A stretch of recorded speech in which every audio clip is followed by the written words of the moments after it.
Berkepanjangannya, pandemi COVID-19 memang memunculkan dampak yang cukup kompleks. Apalagi sejak 10 Agustus 2021 kemarin, Kabupaten Tanah Laut atau Tala Provinsi Kalimantan Selatan termasuk salah satu daerah yang menerapkan pemberlakuan pembatasan kegiatan masyarakat atau PPKM level 4. Sejak penerapan PPKM level 4, beragam kegiatan pun makin dibatasi, termasuk di objek wisata di Tala yang juga harus ditutup sementara. Seperti pantauan banjarmasinpost.co.id hari ini, Senin 23 Agustus pagi, di objek wisata Orchid Park, suasananya sangat sepi. Kabar selengkapnya akan disampaikan rekan wartawan dari Banjarmasin Post, rekan Roy yang kini sudah terhubung bersama kami. Halo Roy. Halo, rekan Roy. Halo, iya, Ya. Roy, baik. bisa Anda informasikan bagaimana dengan kondisi objek wisata di Kabupaten Tanah Laut selama pandemi, khususnya saat ini? Ya, baik.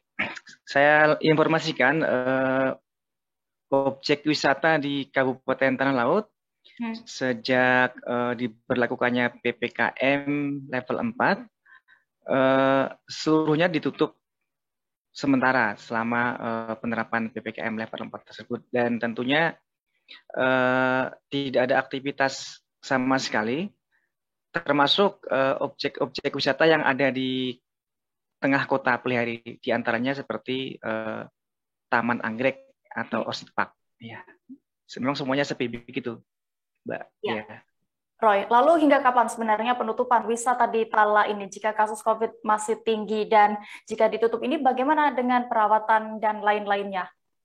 ya, penutupan sementara dimulai sejak 10 Agustus Mm-mm. seiring dengan penerapan PPKM level 4 hingga hari ini ya 23 Agustus. Dan untuk hari ini belum terkonfirmasi dari Satgas Covid, Mm-mm. sudah berupaya untuk menghubungi, cuman belum terkonfirmasi apakah diperpanjang ataukah bagaimana. Cuman kalau kita melihat dari kebijakan pemerintah pusat, memang sepertinya PPKM level 4 termasuk di Kalimantan Selatan juga diperpanjang. Sepertinya seperti itu. Dan selama masa penutupan sementara ini, Hmm? memang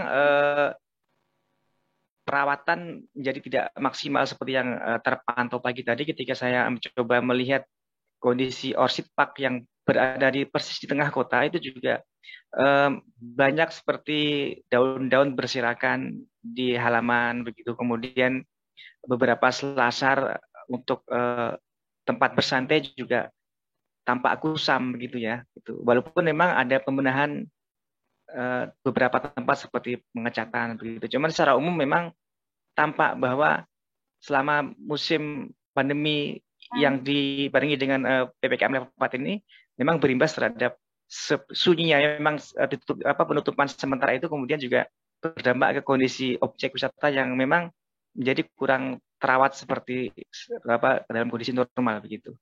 Iya, lalu bagaimana dengan Dinas Pariwisata terkait? Apakah melakukan pembinaan dan perawatan wisata terutama milik pemerintah daerah, rekan Roy?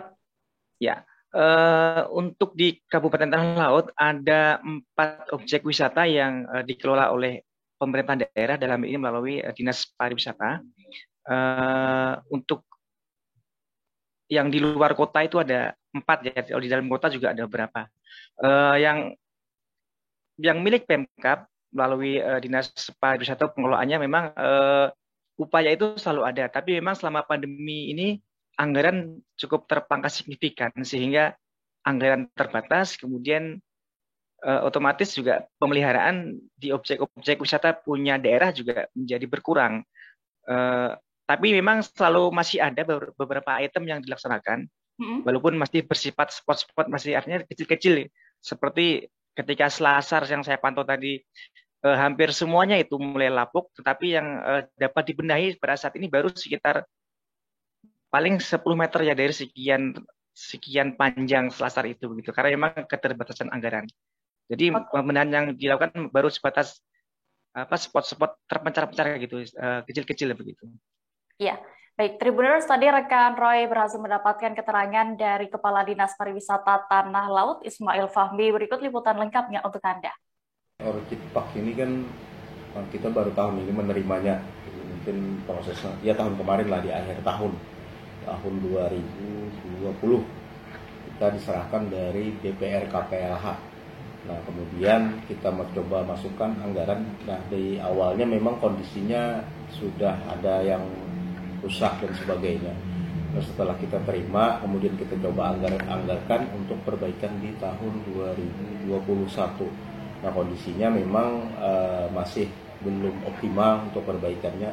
Kemudian lagi ditambah dengan situasi COVID-19, jadi pengunjungnya agak kurang. Nah, sehingga ya yang namanya pengunjungnya sangat-sangat kurang. Kemudian juga di awalnya memang sudah ada beberapa kerusakan. Kemudian perbaikan juga kita belum optimal. Nah, sehingga kondisinya masih belum maksimal seperti yang kita harapkan lah, seperti itu. Yang sudah mulai dilakukan perbaikan apa nih Pak saat ini? Yang kita coba perbaikan dari selasar yang depan dekat sungai itu kan ada sebagian yang sudah kita coba perbaiki. Kemudian ada pengecatan, kemudian juga ada perbaikan. Di situ kan sebenarnya ada sarang burung yang Sangkar tuh ya cukup rusak parah waktu kemarin itu. Nah, jadi sementara itu dulu yang kita coba perbaiki selama ini. Kalau nantinya mungkin bisa Sama dilanjutkan lampu lah.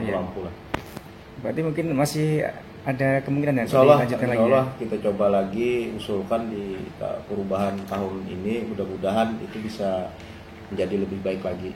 Ya, karena selasar itu di bagian depan juga kayaknya sudah mulai lapukan Pak ya, sehingga perlu segera diperbaiki kembali ya. Karena itu pembangunannya sekitar 5 tahun yang lalu.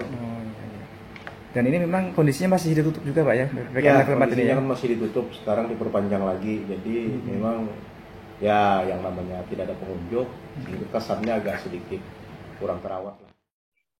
Tribuners, informasi tadi sekaligus menutup perjumpaan kita dalam live update sore ini. Dan jangan lupa untuk terus memperbaharui kabar terupdate lainnya hanya di kanal YouTube Tribun News.